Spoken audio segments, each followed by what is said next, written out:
এখন এমন একটা দ্বীপে আছি যেখানে শুধু সাপেদের রাজত্ব।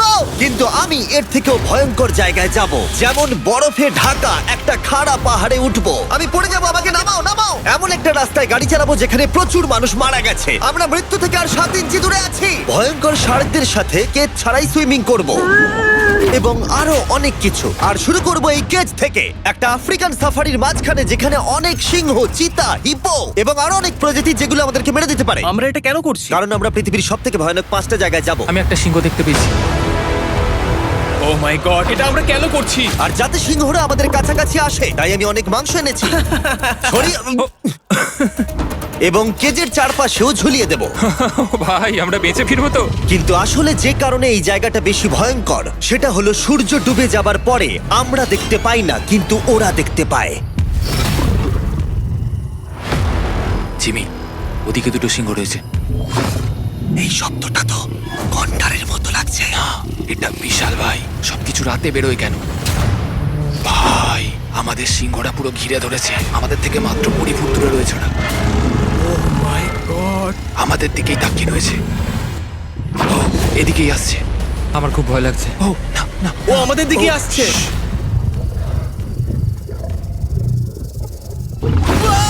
সিংহগুলো আমাদের চারপাশে ঘুরেই যাচ্ছিল। আমরা হয়তো এই ভিডিওটা করতে গিয়ে মারাই যাবো। আর এটা তো সবে শুরু, কারণ এই ভিডিওতে পরের জায়গাগুলো আগের জায়গার থেকে আরো অনেক বেশি ভয়ানক হতে চলেছে। শেষে থাকবে এমন একটা দ্বীপ যেটা সম্পূর্ণ বিষাক্ত সাপে ভরা। আর এবার আমরা আইস ক্লাইম্ব করব একটা বিশাল ভয়ানক ঠান্ডায় জমে যাওয়া জলপ্রপাতে। সবাই তৈরি হয়ে নাও, এবার একটা দারুণ অভিজ্ঞতা হবে। এই হেলিকপ্টারটা এখন ফিরে যাচ্ছে। আমরা পাহাড়ের মাঝখানে রয়েছি। আমরা এখানে কি করব? পরে দেখা হচ্ছে। এখন আমরা আইস ক্লাইম্ব করার জন্য তৈরি। আর এখান থেকে ফিরে আসার কোনো উপায় নেই। এই দুটোর মধ্যে যে কোনো একটা পথ দিয়ে এই বিশাল খাড়া পাহাড়ে উঠতে হবে এই ব্লেডেড বুটস আর এই আইস পিক্সের সাহায্যে। আমার জীবনে করা এটা সবথেকে ভয়ানক জিনিস। আমার জন্য প্রার্থনা করো। জিমি, তুমি চাও আমরা এই পাহাড়টা চড়ে ওপরে উঠি? হ্যাঁ, এটা অসম্ভব। সত্যি কথা বলতে আমার মনেই হচ্ছিল না এটা আমরা করতে পারবো। তারপর নোলানের সাথে যা হলো তাতে আমরা আরো বেশি ভয় পেয়ে গেলাম। আমি পারবো না বন্ধুরা, একটু দাঁড়াও। আমি বেরিয়ে যাচ্ছি, আমি পারবো না। তুমি হাল ছাড়তে পারো না। না, আমি পারবো না। আমার বিশ্বাসই হচ্ছে না নোলান এটা করবে। সত্যি ভাবিনি। নোলান কুইট করলো। আমরা কিন্তু প্রায় ওপরের দিকে রয়েছি। তোমরা এখন হাফ অবধি এসেছো। ও জিমি, নিচের দিকে দেখো না। ও মাই গড। যত উঠছি তত খাড়া হচ্ছে। আমার পা, আমি গ্রিপ পাচ্ছি না। ও ও ও ও। আরে তুমি পড়ে যাচ্ছিলে? ও মাই গড, আমি টপটা দেখতে পাচ্ছি জিমি। এটা আমার করা সবথেকে ভয়ানক জিনিস। আহ! এটা আমি পারবোই। আমাকে ওপরে উঠতেই হবে। দেখাও এটা কতটা খাড়া। প্রায় এসেই গেছি, হাল ছাড়লে হবে না। আর 10% বাকি। আমি এখন কাঁদতেও পারছি না, যদিও এসব করা আমার একেবারেই উচিত নয়। তুমি প্রায় এসেই গেছো জিমি। তবু আমি কোনো মতে এই জলপ্রপাতের উপরে উঠতে পারলাম। আমরা পেরেছি ভাই। আমরা পেরেছি। আহ, কিন্তু আমার মনে হয় নোলান একদম ঠিক করেছে। কিন্তু এবার আমরা দেখবো নোলান লিস্টের 3rd প্লেসে গিয়ে কি করে, যেটা অবস্থিত বলিভিয়ায়। সেখানকার ডেথ রোডে আমরা ড্রাইভ করব। আর এখন আমরা রয়েছি পৃথিবীর সব থেকে বিপজ্জনক রাস্তায়। এই জায়গাটা যে কোনো স্কাই স্ক্রিপারের থেকে অনেক বড়। আমি বুঝতে পারছি না আমরা কেন এখানে এলাম। মিথ্যে বলছি না, এই রাস্তায় অনেকজন মারা যাওয়ার কারণে এই রাস্তাটা 1 যুগ আগেই বন্ধ করে দেওয়া হয়েছিল। এই রাস্তায় গড়ে প্রতি বছর 300 জন মারা যেত, কিন্তু আমাদের কাছে গভর্নমেন্ট পারমিশন রয়েছে, তাই আমরা এই রাস্তা দিয়ে যেতে পারি। পারমিশন না পেলে খুব ভালো হতো। চিন্তা করো না, কিচ্ছু হবে না, না। আমার তো চিন্তা হচ্ছে। এবার বুঝতে পারছি কেন ডেথ রোড বলে। কিন্তু তুমি এমন চালাচ্ছ জানো এটা খুব সাধারণ রোড। ও। দেখো তোমার জীবন আমার হাতে রয়েছে, তাই তুমি এরকম না, তোমার জীবন আমার হাতে রয়েছে। দেখো স্টিয়ারিংটা মনে হচ্ছে কেঁপে উঠলো। থেকে হাত ছড়িও না। আমরা এখন মৃত্যু থেকে মাত্র 7 ইঞ্চি দূরে আছি। আমরা খাদের খুব কাছে রয়েছি। সাবধানে সাবধানে সাবধানে। বলছো, ও কি মাই flash গড, করছে? আমার লাইফ ফ্ল্যাশ করছে, ফ্ল্যাশ করেই যাচ্ছে আচ্ছা, বারবার। আর যদি তোমরা ভাবো এটাই সব থেকে বিপজ্জনক, তাহলে বলে রাখি আমাদের রাস্তায় আরো 3টে বিপজ্জনক স্পট বাকি আছে। রাস্তা আস্তে আস্তে আরো সরু হয়ে যাচ্ছে। এই জায়গাটা কিন্তু খুব সাবধানে চালিও। Oh my God! দেখো ওই জায়গাটা টায়ার কিন্তু মাটিতে থাকবে না, দেখতে পাচ্ছো? হ্যাঁ, সেটা আমি দেখতে পাচ্ছি। ও মাই গড, দেখো খাদটা Oh, কতটা দাঁড়াও। গভীর।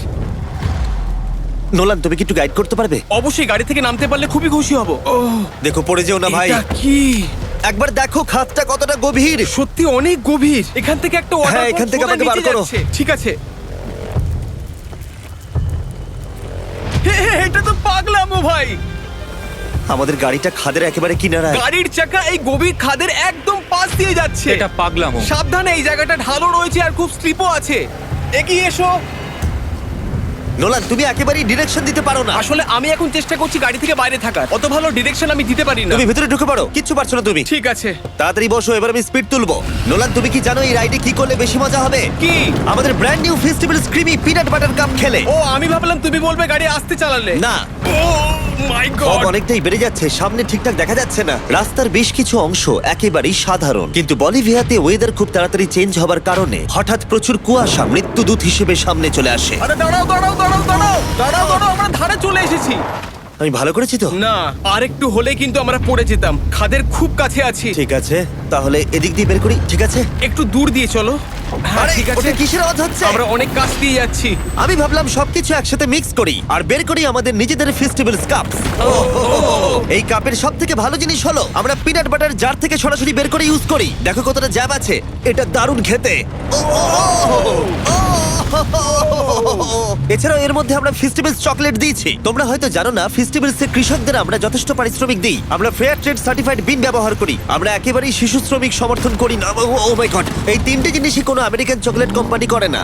নোলান, হ্যাঁ এক যুগ তো কেটে গেছে, দেখে নাও ব্রিজটা ঠিকঠাক আছে কিনা। ঠিক আছে। আমি শিওর হতে চাই যে এটা ভেঙে পড়বে কিনা, কারণ আমি মরতে চাই না। নোলান, ব্রিজটা পরীক্ষা করো, সব ঠিক আছে?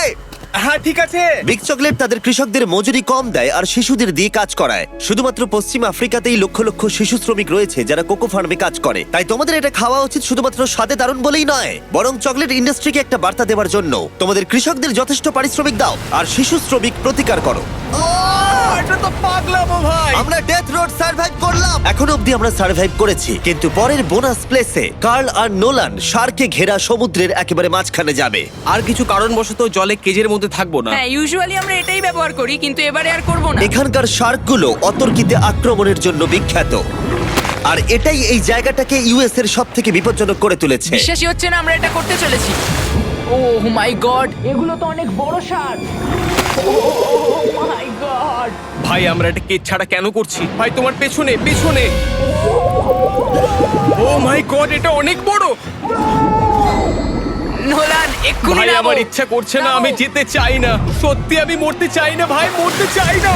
ও মাই গড, এটা তো অনেক বড়। ঠিক আছে ঠিক আছে ভাই, এই শার্কগুলো তো দ্বিগুণ বড়। আমি আর যাচ্ছি না, হয়ে গেছে। কিন্তু দ্বিতীয় বিপজ্জনক জায়গার কাছে এটা কিছুই নয়, যেটা অবস্থিত অ্যামাজন রেন ফরেস্টের একেবারে মাঝখানে। এখানকার সৌন্দর্য দেখে বোঝা যাবে না জায়গাটা কতটা বিপজ্জনক, কারণ কিছু মুহূর্তের মধ্যেই এই জায়গাটা এরকম থেকে এরকম হয়ে যেতে পারে। একটু ঝড় বৃষ্টি হলেই এখানে জলস্রোত নেমে আসে এবং গোটা এলাকা ভাসিয়ে দেয়। আর আজকে আমরা দেখব গোকটা ক্যাটারাক্ট ওয়াটারফল, যেখানে জলস্রোত নেমে আসছে 1000 ফুট ওপর থেকে নিচে জলাশয়ের মধ্যে।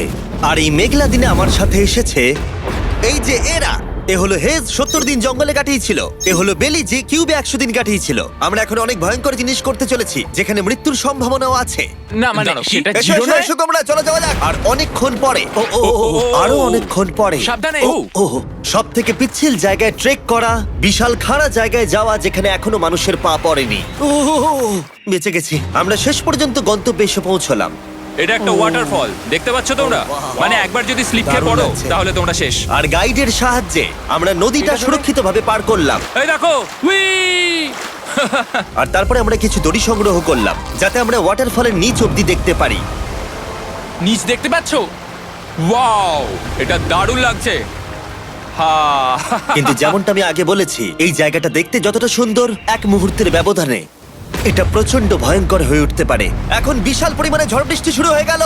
এই জন্যই এটাকে পৃথিবীর সব থেকে ডেঞ্জারাস প্লেস বলা হয়। এই ওয়াটারফলটা এখন আস্তে আস্তে অনেকটা ছড়িয়ে যাবে, অনেকটা জল বেড়ে যাবে, সবকিছু ভাসিয়ে দেবে। এখানে এখন জল অনেক বেড়ে যাবে আর আমাদের বেরোতে হবে। আমরা কি রোপগুলো ব্যবহার করে ওয়াটারফলের পাশ দিয়ে নিচে নামবো? না, একদমই নয়, এটা খুবই বাজে আইডিয়া জিম। আমরা এখন জঙ্গলের মাঝে ফেসে গেছি, এটা তো বাজে ব্যাপার।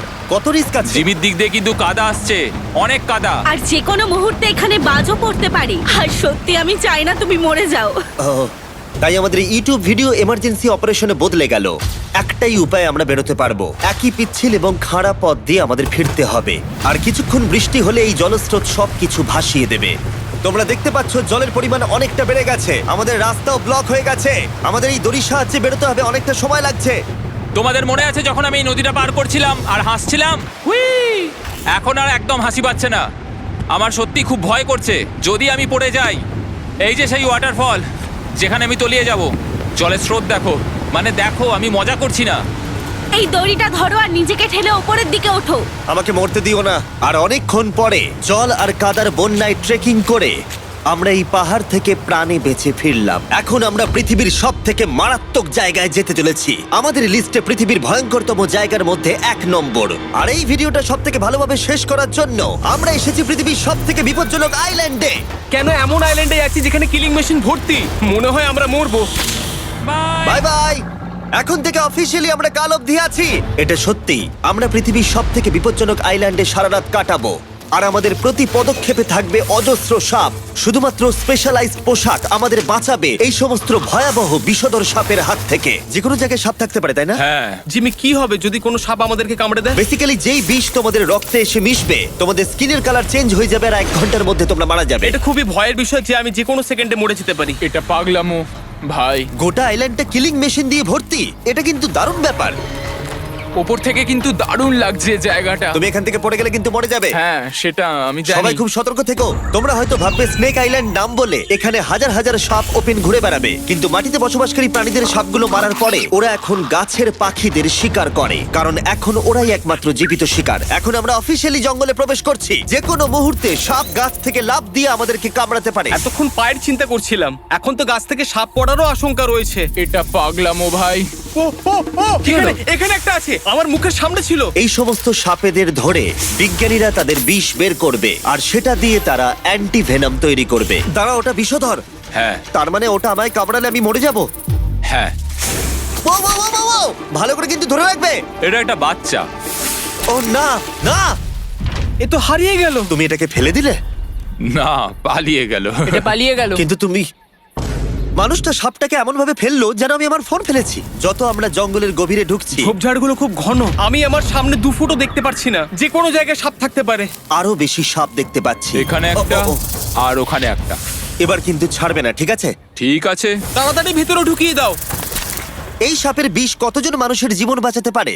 প্রায় 1000 জনের। ও, এটা তো অসাধারণ। সারা বিশ্বের যত অ্যান্টিভেনম পাওয়া যায় তার 90% ব্রাজিল থেকেই পাওয়া যায়। তার মানে হলো যতগুলো সাপ আমরা ধরবো তত হাজার মানুষের জীবন বাঁচবে। জিমি, ওখানে আরেকটা সাপ রয়েছে।